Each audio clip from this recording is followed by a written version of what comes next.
नमस्कार, SBT news में आपका स्वागत है। पेश है 3 मई सोमवार दोपहर 3:15 बजे राजस्थान, जोधपुर, बीकानेर की बड़ी खबरें। राजस्थान में लॉकडाउन लगने के 14 दिन बाद भी संक्रमण की दर कम होने के बजाय बढ़ ही रही है। 19 अप्रैल से प्रदेश में पहले चरण का लॉकडाउन लगा था। उस समय औसतन 17 से 18% के बीच संक्रमण दर थी। अब ये बीते 2 सप्ताह के अंदर बढ़कर 20 से 21% तक पहुंच गई है। सरकार ने इसे देखते हुए लॉकडाउन के दूसरे चरण में और ज्यादा सख्ती करने का निर्णय किया है।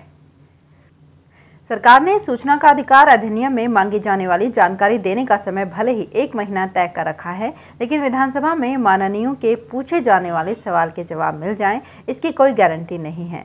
राजस्थान की 15वीं विधानसभा के अब तक 6 सत्र हो चुके हैं, लेकिन विधायकों के तीसरे सत्र में पूछे गए कई सवालों के जवाब अब तक नहीं दिए गए हैं। चौथे, 5वें और 6ठे सत्र के तो अधिकतर सवालों के जवाब देने शेष हैं। कई विधायकों के प्रश्न तो ऐसे हैं जिनकी अब सार्थकता ही समाप्त हो चुकी है। हवाओं और गरज के साथ बरस रही बारिश का दौर प्रदेश में 2 दिन कुछ कम रहेगा, लेकिन इसके बाद यह दौर फिर तेजी के साथ लौटेगा। इसका असर उत्तरी राजस्थान में देखने को मिलेगा। स्काईमेट वेदर की रिपोर्ट के अनुसार 3 व 4 मई को हवाओं और बरसात की गतिविधियां प्रदेश में कम रहेंगी, लेकिन इसके बाद 5 से 8 मई तक राजस्थान में हवाओं की रफ्तार बढ़कर 70 से 80 किलोमीटर हो जाएगी। ऐसे में धूल भरी आंधी के साथ तेज बरसात का दौर देखने को मिलेगा। राजधानी जयपुर में अनोखा मामला सामने आया है। मामला शिप्रापत थाना क्षेत्र से है।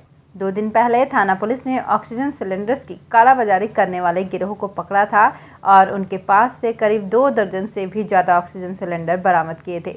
उसके बाद जब्ती दिखाकर सिलेंडर मालखाने में रखवाए और आरोपियों को हवालात में बंद कर दिया। उसी रात थानाधिकारी को एक निजी अस्पताल से फोन आया और चिकित्सकों ने लोगों की जान बचाने की दुआई करते हुए सिलेंडर मांगे। इस पर थानाधिकारी ने अधिकारियों से बात कर जब्त सिलेंडर उपलब्ध करवा दिए। चिकित्सा विभाग की ओर से कोरोना संक्रमितों का समय रहते पता लगाने को जा रही घर घर स्क्रीनिंग के नतीजे सही नहीं मिलने पर अब चिकित्सा विभाग ने अपनी रणनीति में बदलाव किया है। अब लोगों के लिए आसान नहीं होगा कि वे अपनी बीमारी छुपा पाएं। अब स्क्रीनिंग टीम को पल्स ऑक्सीमीटर के साथ ही थर्मल स्कैनर दिए जाएंगे। परिवार के प्रत्येक सदस्य की जांच इसके माध्यम से की जाएगी। कोई भी लक्षण नजर आने पर लोगों को निकट के स्वास्थ्य केंद्र भेजा जाएगा। इसके लिए वाहन भी उपलब्ध रहेगा। नागौर जिले में कोरोना मरीजों के लिए ऑक्सीजन की आपूर्ति बढ़ाने के लिए जिले के आधा दर्जन विधायकों ने ऑक्सीजन कंसंट्रेटर मशीनों के लिए बजट दिया है। विधायकों में सबसे अधिक बजट घिवसर विधायक नारायण बेनीवाल ने जारी किया है, जबकि लाडनू, डीडवाना, परबसर और मकराना विधायक ने भी ऑक्सीजन कंसंट्रेटर मशीनों के लिए बजट की राशि स्वीकृत की है। वहीं राजसमंद सांसद दिया कुमारी ने मेड़ता व डेगाना क्षेत्र के लिए 25 ऑक्सीजन कंसंट्रेटर मशीनों के साथ एक डिजिटल एक्सरे मशीन, एक सीबीसी मशीन और एक एम्बुलेंस के लिए बजट स्वीकृत किया है। जोधपुर संभाग के कई जिलों में सोमवार को भी बादलों की रेलमपेल रही। बादलों की आवाजाही के बावजूद यहां गर्मी के तेवर तीखे बने हुए हैं। सोमवार को जोधपुर शहर में एक बार फिर तापमान बढ़ गया। यहां अधिकतम 41 और न्यूनतम 26 डिग्री सेल्सियस दर्ज किया गया। बीकानेर में कोरोना संक्रमण का प्रभाव लगातार जारी है। जिले में शहर से गांव तक बड़ी संख्या में कोरोना संक्रमितों के सामने आने का सिलसिला जारी है। वहीं स्वास्थ्य विभाग ने रविवार को 18 से 44 साल तक के युवाओं के टीकाकरण के कार्य को भी शुरू कर दिया। टीकाकरण के पहले दिन युवाओं में वैक्सीनेशन को लेकर उत्साह नजर आया। शहर में हुए 5 सेशन में युवाओं ने कोविड एडवाइजरी की पालना के तहत कतारों में लगकर टीकाकरण करवाया। जोधपुर शहर में बढ़ते कोरोना संक्रमण को देखते हुए तथा राज्य सरकार की ओर से महामारी रेड अलर्ट जन अनुशासन पखवाड़े की नई गाइडलाइन की पालना के लिए पुलिस कमिश्नर जोश मोहन के नेतृत्व में रूट मार्च किया गया। ये रूट मार्च भीतरी क्षेत्र में किया गया, जिसमें रेड अलर्ट जन अनुशासन पखवाड़े की गाइडलाइन की पालना का संदेश दिया गया।